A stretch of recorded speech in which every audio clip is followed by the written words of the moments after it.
On today's show, the Dallas Mavericks finished in preseason, not winless. What did we learn and what haven't we learned? What about Josh Green's extension? We'll talk about that and more on today's Locked On Mavs. I'm Luka Doncic, and this is Locked On Mavericks Preseason. Mavericks, NBA champions. Bang! Bang! It's good! And the Mavericks have won the game! If you don't believe, you shouldn't be here. Loyalty never fades away.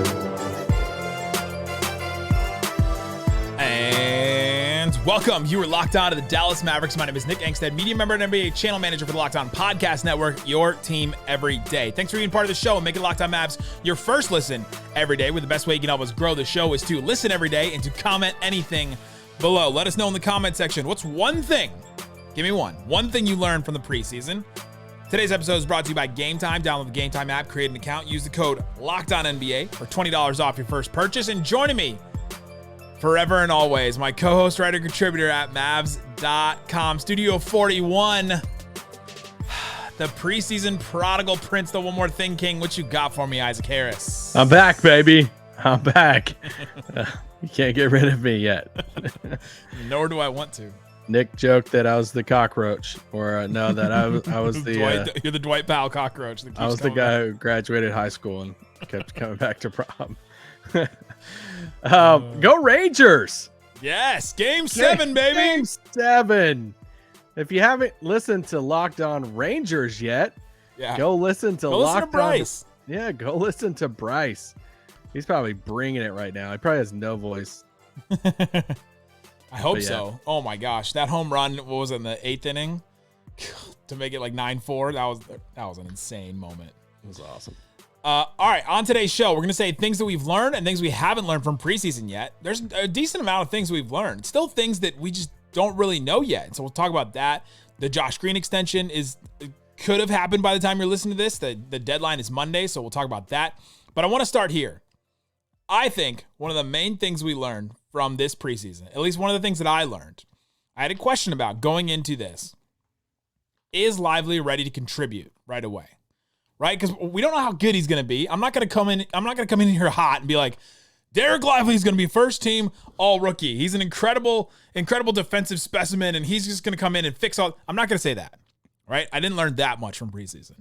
But I wanted to know if he's going to come in and contribute right away. And to that, I think I can answer yes, absolutely. Yeah, I'm with you. I mean, I think that's probably the number one thing we learned in preseason is that, not only is he going to be the starter, but yeah, he can contribute day one. And doesn't mean he's going to be perfect. Doesn't mean that he's not going to be a rookie and have all the mistakes and stuff. But this is why we've been saying the whole time over the past 2 or 3 weeks, when you have this, this room of big men, of your options at the 5, then just ask yourself then, it's like, why not? Why not Lively? Because he brings you something that the other 2 guys just don't bring. He's already going to be your center of the future. And it's not like there's another guy in the roster that is so much clearly, ahead of him in something or on the floor. So I love that Dallas is it feels like they're turning to him. We'll see, what it looks like on Wednesday night against Wemby. But yeah, I think that's the number one thing we learned. The lottery pick's going to be the starter. Yeah, you look at, he may be the starter. I'm not even going to say I learned he's going to be the starter yet. Oh no, I'm not going there with Jason Kidd, because Jason Kidd did say all last week at practice that he'd been working with the second unit, and then you asked him we asked how many starting spots are solidified. I talked about that on Friday, where he said 2.5 starting spots are solidified. So he wouldn't even go as far as to say Grant Williams' spot is solidified, which is ridiculous. But I was listening to Mark Stein this weekend, and Mark Stein said, don't be surprised if Dereck Lively is not the starter. Think about, in San Antonio versus Wembanyama, this big game, huge game on the road. Like, do they want to put Lively in that position? And I'm like, I do. I want to see him. I want to see how it works. I don't think Dwight Powell has a chance against Wembanyama, but I think Dereck Lively might have a chance. So to me, he should be the starter. Absolutely. For the Mavs, I wouldn't be super surprised if he's not still. Yeah, I'd be a little surprised. Especially because it's kind of like, what are you communicating to your young guy too? Of, hey, we're gonna start you all preseason, yeah, and if the plan really would be, hey, since Wemby's game 1, we're going to try to bring you in against Nick Claxton on Friday night at home instead of that first night. And it just, this is a guy who's in the same draft class as, he's going to be, connected to him for a while. It's like, hey, we're two of the best bigs in our class. And, it feels kind of tough spot to put Lively in if you're like, hey, we don't think you're up for this moment yet. So it's Dwight. You know what?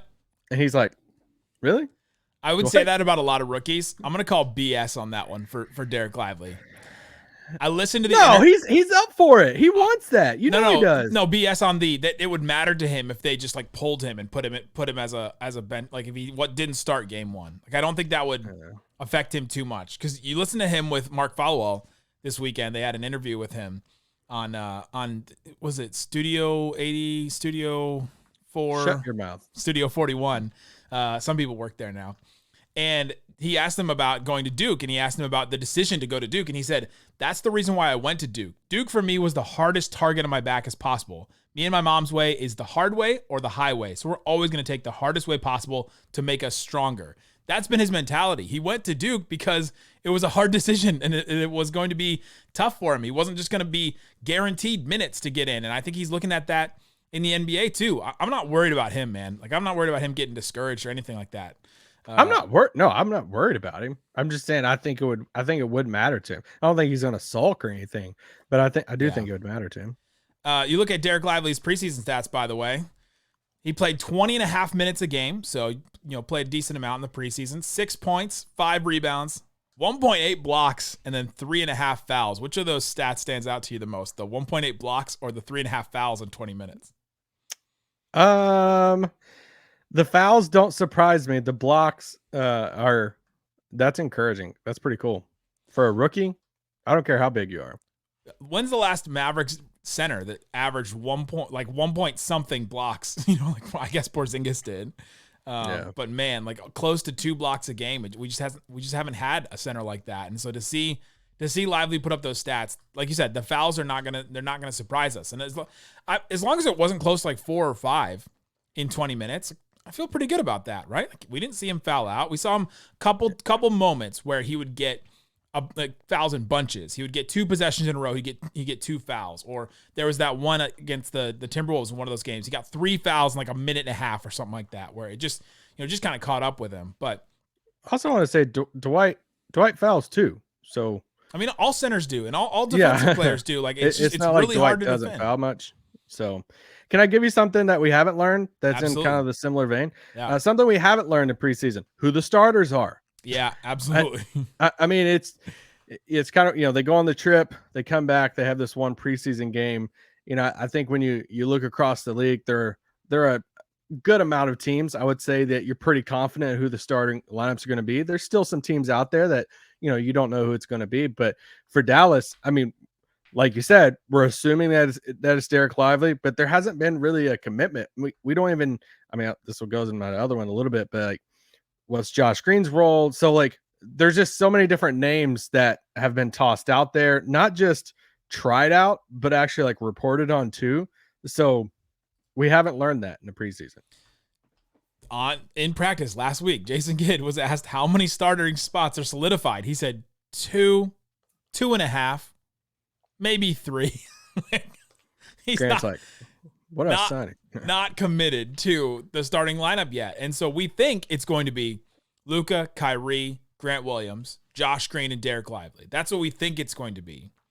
But there's been talks about Derrick Jones Jr. Who are you more confident in, Lively or Josh Green starting? I'm more confident in Lively. Like, as far as predicting who's going to start. I think I would go Josh Green. Okay, so you think that's more of a lock to start than... I think that's more. The center thing, they should start Lively. They should start Josh Green. We'll see if it actually happens. And yeah, we talk about the starting lineup a lot, but I think it shows priority. I think it shows which players, that Jason Kidd is going to play more than some of the bench guys, and gives them a better chance to play more minutes earlier in the game. So yeah, that was one of mine too that we don't know. We don't know the starting lineup yet. Do we know who's going to close? I don't think we know that either. No. I think that's all. I think that's matchup dependent. For sure. And I think Maxey is probably part of that more so than he would be in a starting lineup. And then, whoever else, like Tim Hardaway Jr. is definitely part of that more than, I asked on YouTube, by the way, who should start next to Luka, Kyrie, Grant Williams, and Dereck Lively? Do you want to guess the results between Josh Green, Derrick Jones Jr., and Tim Hardaway Jr.? You want to guess the 2,000 votes, by the way? I think that's the exact order that it was in. No, guess the percentage for which one. I'm going to say Josh Green at 75%. I'm going to say Derrick Jones Jr. at 20 and Tim at 5. Josh Green, 84%. Derrick Jones Jr., Wow. 8%. Tim Hardaway Jr., 8%. They're tied right now at that. But yeah, the overwhelming is that people want Josh Green to start. And I agree with them. Coming up, why haven't the Mavericks extended Josh Green? That's something we haven't learned yet. And we'll talk about that coming up. But before we do, let me tell you about Game Time. Oh, baby. Game Time has you covered. If you want to go to this Rangers Game 7 in Houston, you can go to Game Time. Get your tickets. Go there right now. Let's see if they've got to have them. They've got to have these tickets already because that Game 7 is going to be awesome. I'm so excited to see a Game 7 with the Rangers. You can go check out Mavs tickets as well.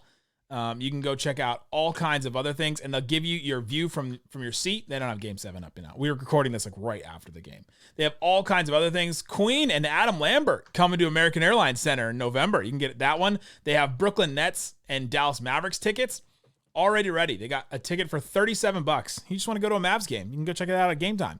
Use the code LOCKEDONNBA for $20 off. Again, use the code LOCKEDONNBA, all one word, for $20 off. So, hey, that $37 ticket that you want to just get and go see a Mavs game, all of a sudden, it's like $17. Go check it out. Again, Game Time. Download the Game Time app, create an account, use the code LOCKEDONNBA for $20 off. Terms apply. Again, create an account, redeem the code LOCKEDONNBA. Download Game Time today. Last minute tickets, lowest prices, guaranteed. I don't always tell you guys the truth. Thanks, everybody, for hanging out with us on Locked On Mavs, being part of the show, part of the Raccoon Squad, listening every day. The Locked On Ultimate NBA Season Preview is here. We posted it over the weekend, a 6-episode series with all 30 of our Locked On NBA shows. You can listen to it. You can listen to one episode on our feed. Go to Locked On NBA and listen to the other ones. It's all the hosts get together, talk about our teams, talk about what changed and all that. It's great stuff. Check it out on YouTube, wherever you get your podcast. All right, Isaac Harris, talking about what things we have learned and things we haven't learned from preseason, since now it is in the rearview mirror. Another thing we haven't learned, if they've extended Josh Green yet. We still haven't learned if they have or not. Maybe it hasn't been reported and they've done it. But I was saying, I think we know that. Maybe it hasn't been reported yet. Mark Stein over the weekend said, a contract extension is still a possibility for Josh Green up until the deadline. The deadline is Monday, so today, if you're listening to this, the 23rd. And we're still waiting to see any kind of extension for Josh Green. And I guess they're still in talks, just coming up to the wire. Yeah, I mean, this is something I had on there, not learned. I'll just tie this one in there. Josh Green's role. Either thing. Josh Green's future, Josh Green's money and his minutes. Those are two things we haven't learned about yet. And Josh Green says, car. I would like to know those things. His grocery list, what he orders at Chipotle. No, we did learn that he liked the Boomerang Boys nickname for him and Dante Exum. I asked him about that on practice the other day, and he was like, I had never heard that people were calling us that. I'm like, yeah, people are. Asking the hard hitters right there. Capital J journalist over here. Yeah, I'm really curious on what happens over the next 24 hours. I mean, something might have came out by the time you listened to this on Monday, maybe, but there were a couple extensions that happened, on Sunday with a few guys. I was really eyeing that Avdia number in Washington, that 4 for 55. I wonder. Almost exactly what Grant Williams got, 4 for 54. Yeah, so I'm really curious to see what Josh, if he does get an extension, what it comes in at. Is it something around that number? Who would you say is more valuable right now, Josh Green or Avdia? And Avdia was a higher pick than Josh Green, but still, so I would expect if he did sign an extension, it to be somewhere around that number, probably. But you never know, and they haven't made it happen yet. Here's a couple others that I've been comparing it to this summer as we talked about Josh Green's extension. So Grant Williams, 4 years, $54 million. He was a restricted free agent. You mentioned Denny Avdia. He got the 4 years, $55. PJ Washington got 3 years, $48 million. So that goes from like $13.5 million a year. That's what Grant Williams got. PJ Washington got $16 million per year on that number. Yeah. Isaiah Stewart, who we just saw play, for the Detroit Pistons against the Mavs, he got 4 years, $64 million. That's that $16 million per year deal as well. And then you can get up to the Josh Hart. He got an extension, 4 years, $81 million. That's that $20 million per year. So to me, he's not Josh Hart. He's not getting Josh Hart. So that to me is like the top end. If he gets that, then Josh Green may have had some leverage against the Mavericks here. He's probably asking. I mean, Isaiah Stewart's the same draft, so he's probably asking for something around that number there, and they're probably waiting to see somebody else, some other numbers to compare it to are coming in there. But yeah, I am kind of curious, or surprised, I would say, that we haven't really learned. I fully expected Josh to be penciled in as a starter from day one of training camp and everything. And, I think it was the Mark Stein report that was like, hey, he hasn't really taken the starting, job yet for kidding them. That's why they were entertaining Derrick Jones Jr. And I'll still say this. I think it is a kind of a tough look. If they go out, it's a tough look for Josh that if they go out and they sign a vet to vet minimum. And comes in and starts over Josh when this is the vet above him last year was Reggie Bullock. Reggie leaves. It feels like the natural progression for Josh to just step into that role. And he shot it, 40% from three. Worked in his game this offseason. So it just feels natural that he should be the starter. But then again, does starting matter? Ooh. He was yanked in and out of that starting lineup at the end of last year too, even without Dorian Finney-Smith in there. So, but yeah, so can I do this one more time? Please. I still wonder if Josh Green not nailing the starting spot, being named a starter, having starting minutes, all that is all part of the contract negotiation, right? Like, they don't want to publicly play this. I hope the Mavericks aren't publicly trying to play this game or messing with. Did Pensec DM you with money in any way? But hey, I mean, I'm gonna do that. This is the last time, because if they do a deal, and then Josh is the guaranteed starter, I'm gonna come back to this and be like, I was totally right about this. If they don't do a deal, the other thing that I think that I've been saying all last week is they could be considering a trade for him. If they sign him to an extension, they can't trade him this year. And so if they want to do that, I think there's some weird stuff with it to where they could technically trade him under some weird circumstances. But anyway. Okay. Well, maybe they're trying to avoid those weird circumstances. True. To be able to trade him. But that could be a thing as well. Something else that I think we did learn. I'll do a little more positive one. I was gonna go negative, but it's Isaac's last week. I'll go positive. We learned the Mavs full roster. We learned what the Mavs full roster is. The 15 players didn't change too much. Luka, Kyrie, Josh Green, Grant Williams, Dwight Powell, Tim Hardaway, Maxi Kleber, Seth Curry, Jaden Hardy, Max, Dereck Lively, Rashawn Holmes, Dante Exum, Derrick Jones Jr., and Markieff Morris. That's the 15. We finally figured out who the 3 two-way guys are. AJ Lawson, Dexter Dennis, Greg Brown for the Dallas Mavericks. Isaac, any thoughts on the full 15-man roster, including the two-ways? Well, I put on there things that we learned. I said the Mavs are more athletic. Definitely. Even looking at the end of the roster here, I think we were joking up in the press box on Friday night that, hey, at least the layup lines are not going to be boring. They were super fun. Derrick Jones Jr. was throwing down. You had guys throwing dunks all over the place. I mean, all three of the two-way guys, you could tell they value, which I love. I mean, this is like some of my favorite paths, with two-way spots. Athletic wings. Let's do this. And you have AJ Lawson, Greg Brown, Dexter Dennis, three guys that can throw it down on the breakaway, but has some I don't even know what the word I was going to go for. Has something potential. There you go. Has some potential on the wing, on the perimeter defending and stuff. And then add Derrick Jones Jr. to that, and it's like, all right, dang, we got 4 dudes that could. I mean, it's a heck of a practice dunk contest there. And then you just go, you go after that, and it's like, all right, Josh Green could throw it down until you get to Luka. No, just kidding. It just feels like they're more athletic, especially at the end of the roster. They definitely are more athletic. It was interesting to me to see the like all three of them were wings. I want to figure out what happened with Mike Miles, because he was the one like point guard that I thought would replace the McKinley Wright spot from last year. They're not super deep with guards. It's Luka, Kyrie, Dante Exum kind of, and then it's like, can Jaden do some ball handling? Can Josh Green? When Jaden and Luka were out the other night, there was Seth Curry, Josh Green lineups where you're like, oh, those are our only two ball handlers in this lineup right now. So it's interesting that they didn't go for a guard at all in those spots. Also, these guys are a little older than you would think. Like Dexter Dennis is older than Luka. Greg Brown is older than Omax. And then AJ Lawson is older than, I think he's older than Josh Green. So like, these are not super young. We're betting on potential guys. These are like guys that have been around, that have played for a little bit here and there, and are coming in, and maybe they can help in a pinch, which I think they can. I think AJ Lawson can. I think Dexter Dennis, with his athleticism and the shooting that we saw, I think they can contribute in a pinch for sure. Yeah, no, I agree. Coming up, let's talk about things that we haven't learned yet with Luka, Kyrie, and more. Talk about that coming up. But before we do, let me tell you about FanDuel. FanDuel has you covered for all kinds of action this season. Oh, they gotta have Game 7. If Game Time wasn't ready with them, we've got to have Game 7 for MLB. You can right now put down $5 and get $200 in bonus bets to win this. Astros, 1.5 point favorite in that game, in Game 7 against the Rangers. You can get the money line at plus 108 for the Rangers. So you get positive odds there if you want to put some money down on the Rangers right now.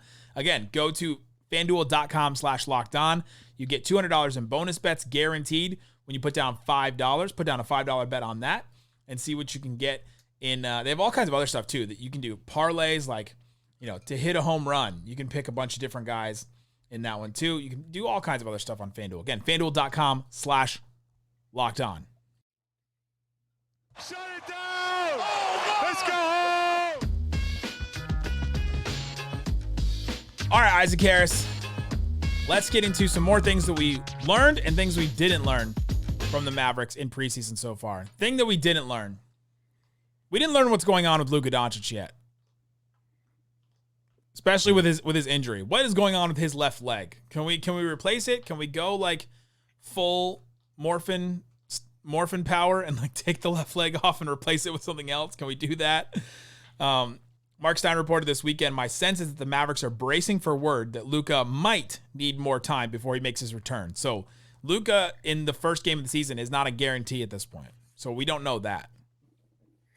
Yeah, he's not a lock to play on Wednesday. So little intrigue around the situation, and it's a wait and see approach at this point. So we'll see. It's been a weird road for him, right? We've gone over this a couple times, but if you're listening to this for the first time, Luka hurt his thigh, or first had this thigh strain injury back in March of 2023, so like a long time ago. And it kind of kept him in and out of games throughout the end of the season. The Mavericks season ends in April, so it wasn't that long. And then you think, okay, he has like 4 or 5 months off or something like that. It gets better. Well, then in FIBA, he starts messing with it again. And, he goes through the World Cup, and it seems to be messing with him. It was messing with him more in games that he lost than games that he won, but still, you could tell he was like struggling with it.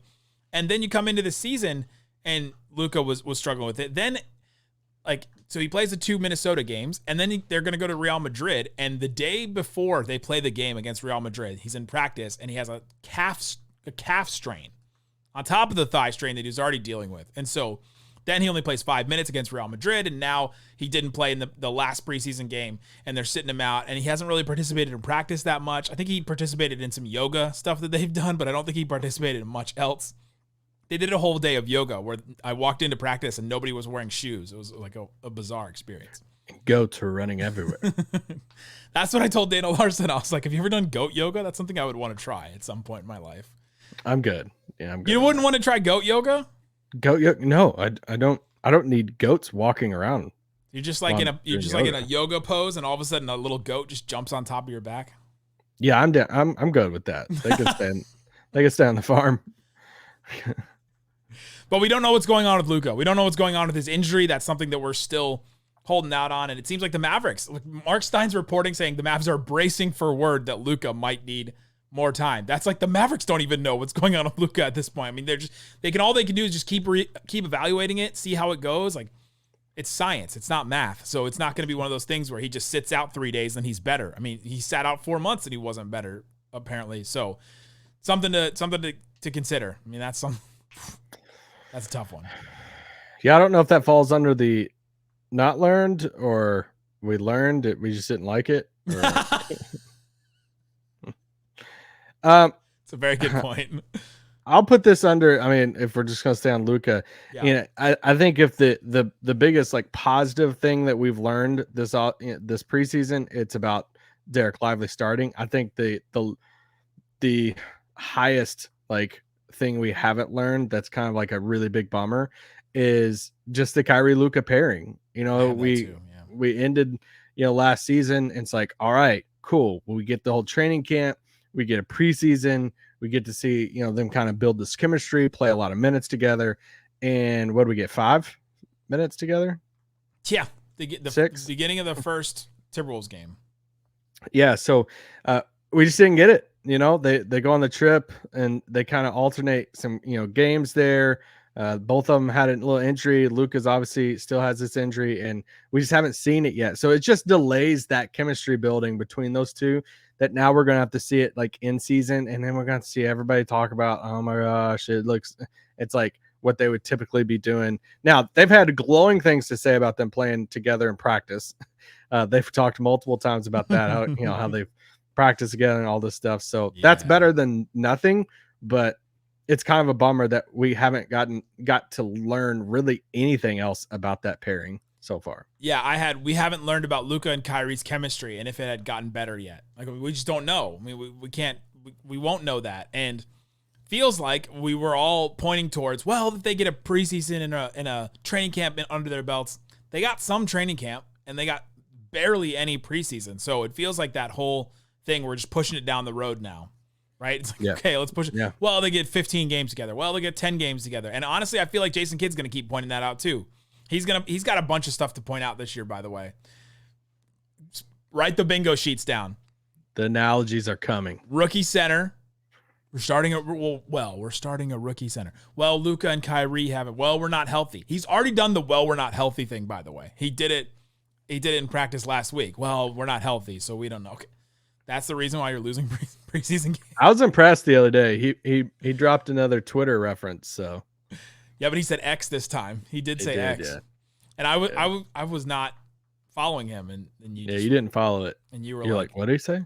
You're like, yeah, X. I thought he was talking about Dante Exum for some reason. I was like, Exum said that because he gives guys little nicknames too. He'll mostly just do like LD or THJ. He'll say stuff like that, like just call them by their initials. Yeah. He calls Jaden Hardy JH sometimes. And I'm like, what? It's a hard combo. I got one more thing. Yeah, I got another thing I learned. But, I learned that Omax is going to take a little more time than I thought and that I hoped. Yeah. He didn't come in as ready as I hoped. And I think time could be a month. Time could be 2 months. I mean, in a rookie season, we're looking at one rookie in Dereck Lively that looks really ready right now. So to compare him to Omax is a little tough. But I think Omax is just going to take a little bit more time. The speed of the game, I think, was a lot for him to come in and to step into that right away. And I think he's just such a thinker. I think he gets in his head so much. You can just tell in his decision making. We talked about that in summer league. I think you can talk about that in his preseason play. He overthinks a lot. And I think that he really wants to be good so bad that I think that he second guesses himself sometimes. And it'll take a little bit for him to get over that. And I think that's fine. And I think that the Mavs have got the time with him to do that. I mean, we got Josh Green, Derek Jones Jr. You've got other guys to go to. It'd be awesome if Omax was ready to contribute right now. But to me, I think he's just going to take a little more time. Yeah, I don't know if I'd throw him in a category of learning or not learning. I kind of expected Lively to be ahead of him. Higher draft pick, a different position.